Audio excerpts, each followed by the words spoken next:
Today on the Overcorrection, the Supreme Court has rejected a plea made by an Ahmedabad resident to prevent the large-scale felling of trees for a riverside development project. They've said that the environment and development must go hand in hand. Meanwhile, international commentators claim that the largest threat to India's economy is our abysmal air quality. So maybe we should rethink cutting some of those trees. We're going to talk about that, and then, just for fun, we're going to look at a post detailing the salary and the perks of being an MP in our great country. And we're going to ask a question we've asked before. Do our elected officials and even our bureaucrats need to be compensated better? All this and more coming up for you on the Overcorrection. Stay tuned.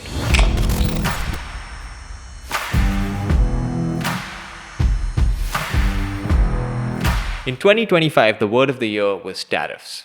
Well, for Indians in 2026, I think the word of the year is definitely going to be pollution or AQI or some shit like that. Because every day it just doesn't stop. So let's get down to it. The environment. Now, as I've said before, I am not one of those people who think you should never cut a tree to make a building or a road or something like that. And based on an order made by the Supreme Court recently, it seems that they seem to have agreed with that line of thinking in this particular case. This is from Bar and Bench. A bench of the CJI was hearing a plea by a resident of Ahmedabad's Hansol village about the large-scale tree felling for the second phase of a riverfront development project. The court has refused to interfere with the tree felling after noting that the trees which were cut were of wild growth and not much effort would be required for their regrowth. Now, there are arguments on both sides of this discussion. They've pointed out the non-protected nature of the trees, the plans for compensatory afforestation, such and such. The petitioners, on the other hand, have come out and said that, look, even though y'all are saying y'all are cutting down non-protected trees, here are a bunch of protected trees that were cut. And of course, there's not going to be a one-size-fits-all solution for these debates, which is why we have courts which are going to investigate each situation. In this case, they've sided with the people who want to cut the trees. Now, I'm not going to comment on if this was a correct judgment or a wrong one. I can only go basis the assumption that they've looked at all the facts and they've made the correct ruling. However, I recognize that there may be border cases where we're not sure what to do. We're not going to stop cutting trees altogether, nor are we going to stop building things altogether. So I've started thinking about this, like which side do we want to err on today? Right? Which side of the fence would you rather make the mistake? And I think there are arguments to be made for both sides of the fence to make the mistake. But today, given the effects of pollution, given the very tangible effects that are now being put forward to us and shown to us, tangible effects on our economy, on the very thing we are looking to protect, is at risk. So let's just look at some of the numbers. How does a reduction in the quality of our environment in terms of air quality, water quality, soil quality, how can it particularly affect us as citizens?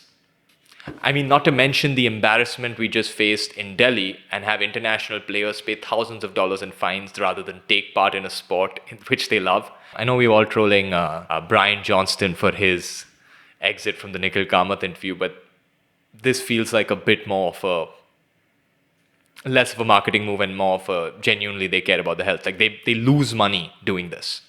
But yeah, back to the losses that our economy is facing. We checked out the numbers.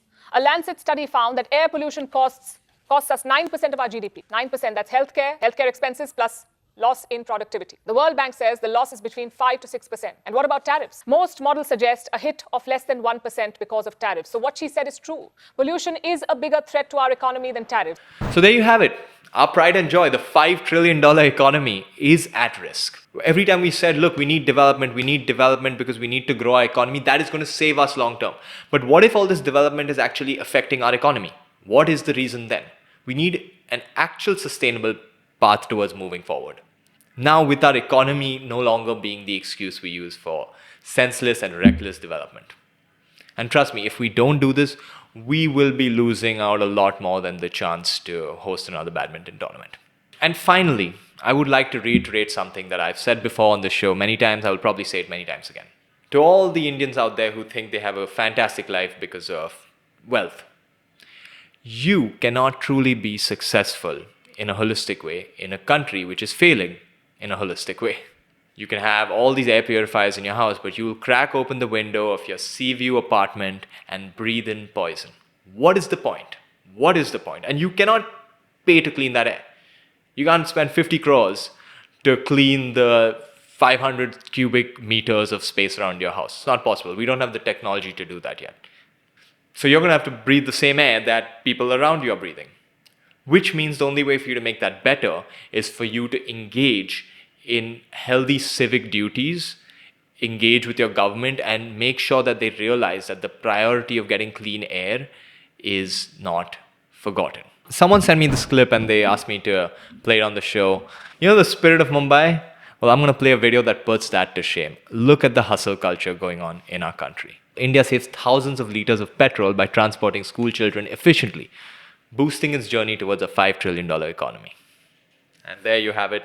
You have a Jeep, a normal sized Jeep. You can tell by the reference points in the video. 1, 2, 3. Oh shit. 4, 5. Okay, so there's a lot of kids. I'm going to spoil it for you. I know what you're thinking. This is AI.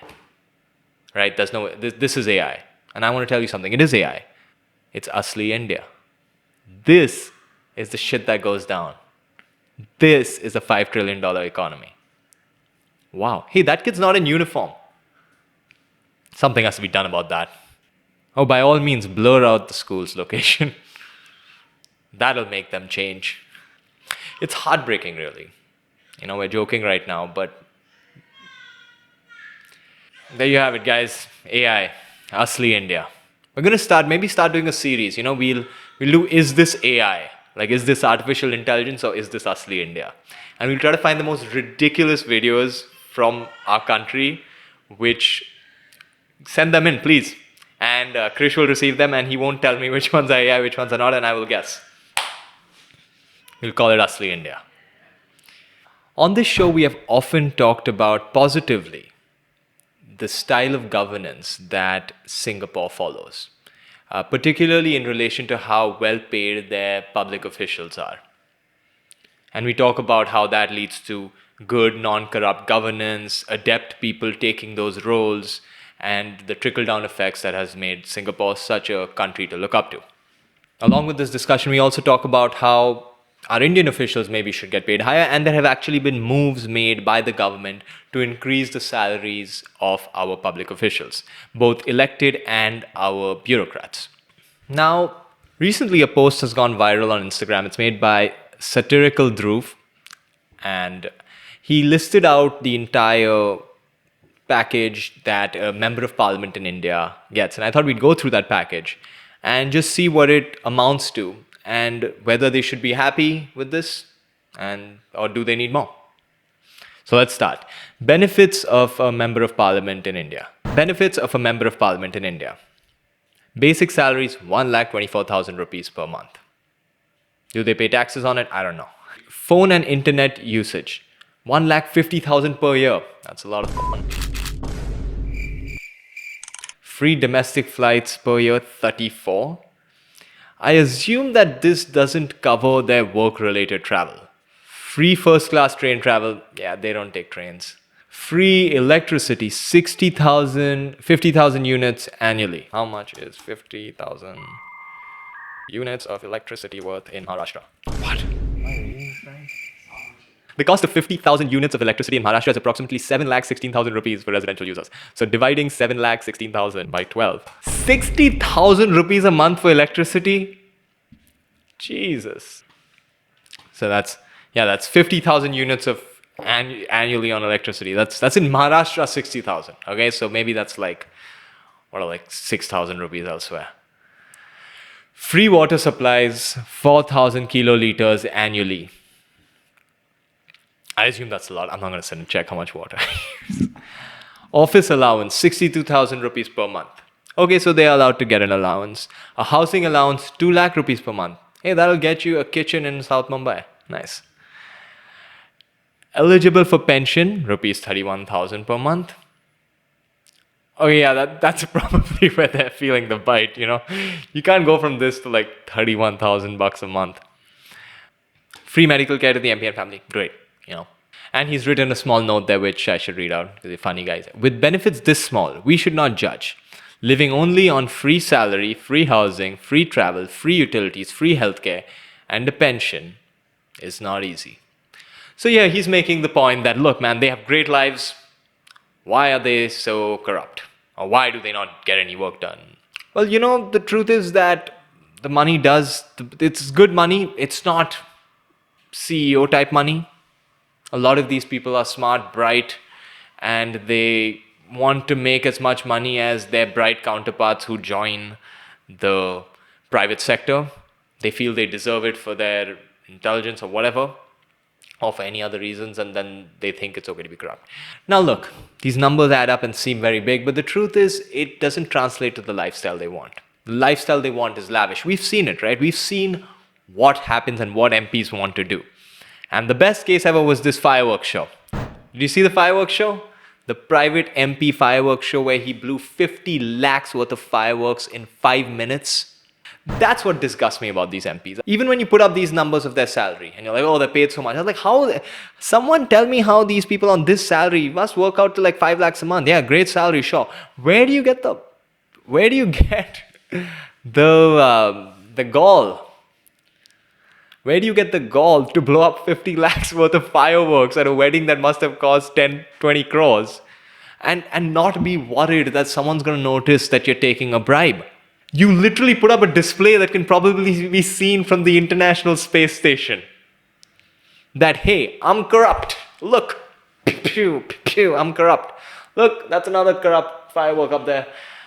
So that's what blows my mind. You see all these people living obscene lives, which you can go look up the earnings of that household. And you can see that it doesn't just justify multiple crores spent on cars and weddings and this lifestyle. So in some weird way, I actually do think this is not enough. Not enough to live. It's just that you're not going to fix this problem. I don't think giving these MPs a 5 lakh a month package is going to stop them from being corrupt. I think you may have to give them... I joked about this with Puru, our co-host on the show, where I was like, how much do you think we'd have to pay? Do you think like 20 lakhs would work? He's like, bro, they're making like 50 lakhs a month. 20 lakhs ain't going to cut it. Like, it's actually too high, but I think that if we started with 20 lakhs a month, that I can bring someone to the table to try to do their job and not be corrupt. I think that's an amount we can start negotiating with. I don't think 5 lakhs is going to cut it, which to most people is like amazing, but what seems like a lot pales in comparison to what they expect to earn when they become MPs. And that is what is unfortunate. So maybe we actually do need to pay them more. Being very clear that, hey, we're paying you this so that you stop taking bribes. That's the only thing we want you to stop doing. Okay? Maybe that'll work someday. Well, that's all we have for you on the show today. If you like this episode, please hit like down there, subscribe to this channel, go check us out on Instagram, follow us on YouTube, stay tuned. We got a lot more content coming up, a lot of fun stuff for you guys. This is the Overcorrection. I am Rohan Pranjpe. Thank you for watching.